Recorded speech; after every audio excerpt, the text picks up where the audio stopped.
किसान भाइयों, हम हो या आप जो भी पशुपालन करते हैं, हर किसान यही सोचता है कि हमारे अच्छे नस्ल के पशु हों, अच्छा उत्पादन दें। तो इस क्षेत्र में एक बहुत अच्छी तकनीक अपनाई जा रही है, कृत्रिम गर्भाधान। आज हम आए हैं नरेंद्र देव कृषि एवं प्रौद्योगिकी विश्वविद्यालय के पशुपालन विभाग में। यहाँ पे पशुपालन का महाविद्यालय भी है, जहाँ पर ये पशुपालन की ये प्रयोगशाला है, जहाँ पे कृत्रिम गर्भाधान का काम होता है। यहाँ पर जहाँ खड़े हैं, ये सीमेन कलेक्शन लैब है, जहाँ पे सीमेन इकट्ठा किया जा रहा है। आज हमारे साथ हैं डॉक्टर जो है सुशांत श्रीवास्तव जी हैं। आप हैं मादा जो है रोग एवं प्रसूति विज्ञान के हैं, सह प्राध्यापक हैं। हम आपसे जानना चाहेंगे कि ये जो कृत्रिम गर्भाधान है, ये क्यों आवश्यक है, क्यों जरूरी है? किसान भाई सभी थोड़ा बहुत जो हमारा कृत्रिम गर्भाधान प्रोग्राम है उसके बारे में जानते हैं, लेकिन इससे क्या फायदे हैं, क्या फायदा होना चाहिए, इसके बारे में पूरी तरह से अनभिज्ञ हैं।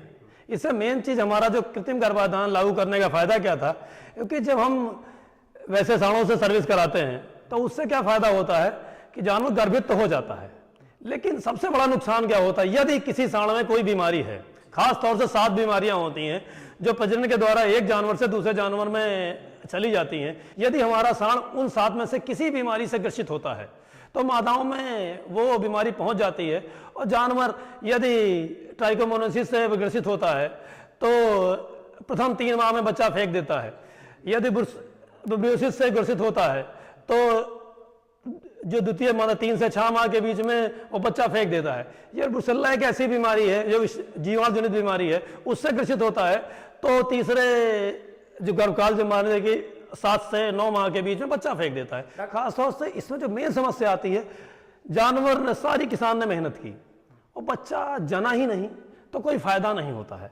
तो मेन उसका जो होता है कि बच्चा पैदा करे, जिससे कि बच्चा पैदा करेगा तभी वो दूध में आता है जानवर, और दूध में आता तभी उसका फायदा होता है।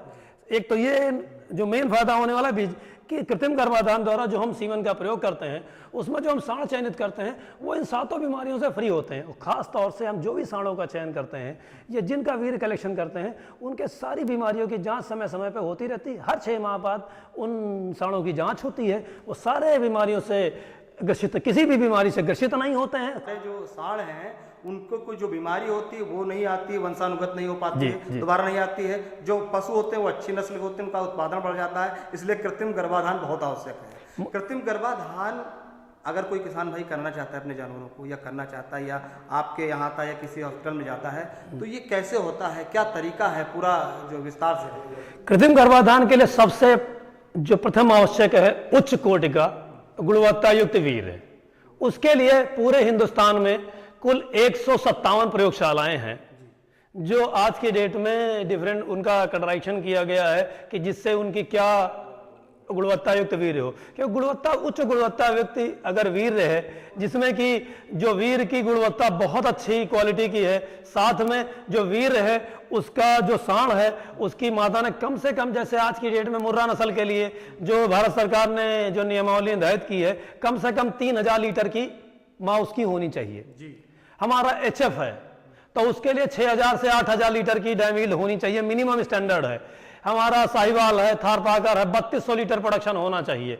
ये क्योंकि हम अगर गांव में देखें, एक आपका झोटा जो यूज हम करते हैं या पे एक सांड यूज करते हैं, 1000 लीटर 1200 लीटर से अधिक नहीं होता। उससे क्या करता है, जब बच्चे पैदा होते हैं तो उनकी भी 3 लीटर 4 लीटर 5 लीटर दूध देने की क्षमता होती है। जबकि हम ये उच्च कोट के सांड के वीर का यूज करते हैं, इससे जो बच्चे पैदा होते हैं, यदि माँ 3 लीटर दूध दे रही है और हमने 20 लीटर वाले सांड से लगा दिया तो मान लीजिए कि 11.5 लीटर का बच्चा जो पैदा होता है 11.5 लीटर दूध देता है। डॉक्टर साहब, इन सब बातों के लिए कि अच्छा नस्ल का जो जानवर मिले, अच्छा दूध दे, इसके लिए ये बहुत अहम बात है कि जो सांड है उसका चयन कहाँ से हो, कहाँ अच्छा सांड मिले। सांड चयन के लिए खास तौर से किस ब्रीड का करना है, खास तौर से इसे अपने हिंदुस्तान में देसी नस्ल है, साहिवाल है, थारपाकर है और आपका गिरी है। इनमें हम दुग्ध नस्ल के सांडों के लिए हम उसके क्षेत्रीय इलाके में जाते हैं, या फिर जो बुल मदर फार्म है, जैसे हमारे पास ही मुर्रा नस्ल का बुल मदर फार्म है, हम अपने पास से मुर्रा नस्ल के सांड का चयन कर लेते हैं। यदि हमारे पास उपलब्ध नहीं होते हैं तो हम जैसे CRB हिसार है वहाँ जाते हैं। इसके अलावा हिसार रोहतक डिस्ट्रिक्ट जो इसका होम ट्रैक्ट है वहाँ से करते हैं। इसके अलावा जैसे HF है, HF के लिए केवल हिंदुस्तान में एक जगह बुल मदर फार्म उपस्थित है, वो बेंगलोर में है। ऐसे ही जर्सी के लिए जयपुर में बुल मदर फार्म है, तो हम वहाँ से इसको इकट्ठा करते हैं और अपने यहाँ ला करके हम उसको तैयार, खास तौर से 4 माह से 5 माह के बच्चों को हम लेके आते हैं, उसके बाद अपने यहाँ तैयार करते हैं। जब ये 1.5 से 2 साल के हो जाते हैं तो हम इनसे धीरे धीरे इनको सीमन के लिए ट्रेंड करते हैं कि डमी पे सीमन दे, और जब डमी पे सीमन देने लगते हैं तो हम उसकी सीमन की जांच करते हैं। शुरुआत में प्रारंभिक जांच करते हैं। यदि प्रारंभिक जांच में वो सीमन हमारे लिए उपयुक्त होता है, किसी बीमारी से मानने की नहीं होने की संभावना होती है, साथ ही गुणवत्ता उसकी अच्छी होती है, उसमें जो हमारी पोस्ट रिकवरी होती है और 50% से ज़्यादा होती है, तो हम उस सीमन को हम अपने सीमन फ्रीजिंग प्रोग्राम में ले लेते हैं उस बुल को, और फर्दर उसको सीमन प्रोडक्शन के प्रोग्राम के लिए हम ले लेते हैं। सीमन को इकट्ठा कर लिया जाता है। हाँ, सीमन जैसे आया शुरुआत में तो हम सीमन कलेक्शन करते हैं। मॉर्निंग में हम जैसे प्रातः इसके लिए नियम है सूर्योदय होने से पहले सीमन कलेक्शन का कार्य कर लिया जाए। सीमन कलेक्शन का कार्य जब भी हम करते हैं तो सबसे पहले सीमन कलेक्शन करने से पहले कुछ हम और तैयारी भी करनी पड़ती है। लैब में डाइल्यूटर बनाते हैं, क्योंकि एक जो सीमन होता है, एक जो वीर का एक बार जो कलेक्शन होता है एक ही गाय के लिए उपयुक्त होता है, जबकि हम कृत्रिम गर्भाधान में जो उपयोग करते हैं केवल जो हमारा इजाकुलेट होता है उसमें 150 से 200 आपके बिलियन इसमें स्पर्म होते हैं आपका, जबकि हमको एक जो स्पर्म एआई करनी होती है उसमें 5 से 10 मिलियन स्पर्मोजोआ की आवश्यकता होती है।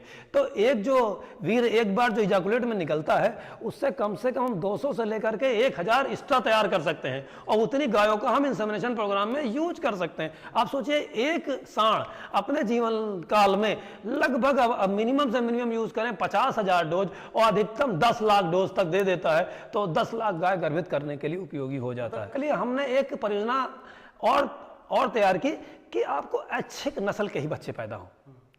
खास तौर से आपको अगर बछिया चाहिए तो बछिया पैदा हो, बछवा चाहिए तो बछवा पैदा हो, नर बच्चा चाहिए तो नर पैदा हो, मादा चाहिए तो मादा बच्चा हो। खास तौर से नर बच्चे की जरूरत किसकी है? नर बच्चे की जरूरत हमें है। हमें सांड चाहिए कि सीमन का प्रोडक्शन करें, अच्छे से अच्छा गुणवत्ता का सीमन प्रोडक्शन करें, तो हमारे को अपने फार्म पे नर बच्चे पैदा करने हैं, लेकिन किसान को नर की कोई जरूरत नहीं। तो किसान के द्वार पे केवल कोई तकनीक है कि नर बिल्कुल बच्चा चाहे पैदा कर सकते हैं? हाँ बिल्कुल, ऐसी तकनीक से देश में उपलब्ध है और विदेश में काफ़ी समय से इस पे कार्य चल रहा है। एक फ्लो साइटोमीटर टेक्निक है जिसके द्वारा हम इच्छुक, पहले क्या करते थे हम स्विमिंग टेक्निक से हम अपने इसी लैब में कार्य कर रहे हैं, और पिछले हम 3 साल से कार्य कर रहे हैं और नर और मादा बच्चे का सेपरेशन करके हम कार्य कर रहे हैं। लेकिन अब हम एक नई मशीन के द्वारा, जिससे कि अधिक मात्रा में सीमन का उत्पादन कर पाएंगे, एक हम मशीन ले रहे हैं जिससे कि हम, उसका नाम, उपकरण का नाम फ्लो साइटोमीटर है, जिससे कि भविष्य में हम अच्छी से अच्छी गुणवत्ता का सीमन दे सकें किसान भाइयों को, और वो केवल अपने यहाँ बछिया ही पैदा करें, जिससे कि उनको उत्तम नस्ल की उनके पास गाय या भैंस पैदा हो और उनके पास पड़वे या बछड़े पालने की आवश्यकता ना हो। डॉक्टर सुशांत, एक महत्वपूर्ण प्रश्न है आपके लिए। हमारा जो किसान है जो गांव में अपने गाय रखता है, भैंस रखता है, ये जो कृत्रिम गर्भाधान है, क्या आपके यहाँ, आपके ये विश्वविद्यालय में आके जो आपने सेंटर बताया वहाँ पे अपनी गाय लाकर कृत्रिम गर्भाधान करा सकता है? हमारे यहाँ कोई भी किसान भाई लेके आता है, तो हमारे यहाँ जैसे भैंस के लिए है, पूरे यूपी सरकार तो कम से कम 30 रुपए ले रही है। हमने एक सब्सिडाइज स्कीम चला रखी, केवल 5 रुपए कृत्रिम गर्भाधान का चार्ज हम लोग लेते हैं, और किसान भाई को कृत्रिम गर्भाधान करके उसके जानवर को गाभिन करके ही देते हैं। ये हम लोग देखते हैं, क्योंकि हमारे यहाँ जब भी गर्भित करने पशु आता है तो नॉर्मल किसान भाई को पता नहीं होता है कि उसके हीट क्या है। सही समय पर लेके आएँ, सही समय पर गर्भित कराएं, क्योंकि ऋतुकाल जैसे आता है उसका, तो किसान भाई को पता नहीं होता है कब गर्भित कराना है। यदि जानवर गर्मी में आता है तो किसान भाई को चाहिए, जैसे सुबह गर्मी में आया है तो शाम के 2 से लेकर 4 बजे तक उसको जरूर गर्भित करा दे। सुबह 8 से लेकर 12 घंटे के अंतराल पर जरूर गर्भित करा दे।